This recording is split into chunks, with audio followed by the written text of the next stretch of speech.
माणूस आणि प्राणी यामध्ये कोणता महत्त्वाचा फरक आहे बरं? तर माणूस हा खूप विचार करतो. स्वतः बाबतीत घडणाऱ्या घटनांबद्दल तो खूप संवेदनशील असतो. परंतु याच जर संवेदना वारंवार दुखावल्या जात असतील किंवा सप्रेस होत असतील किंवा काही कारणामुळे त्याला ते एक्सप्रेस करता येत नसेल, तर शरीरामध्ये काय बदल होतात बरं?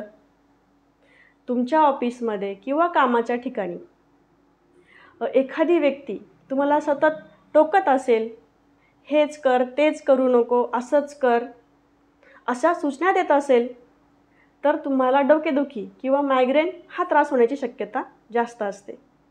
तुम्ही आतल्या आत खूप रडताय, तुम्हाला दुःख एक्सप्रेस करता येत नाही, तर त्याला सप्रेस क्राईंग असं म्हणतात. म्हणजे मनातल्या मनात कुडणे. आणि असं वारंवार होत असेल तर डोळ्याखाली काळे वर्तुळं येतात किंवा तुमचा चेहरा असा नेहमी सुकलेला जाणवतो.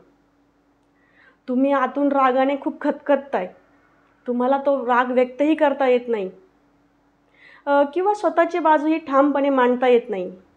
तुमचा आवाज कोणीतरी दाबल्यासारखा वाटत असेल, तर तुम्हाला थायरॉईड किंवा घशासंदर्भात आजार होण्याची शक्यता असते.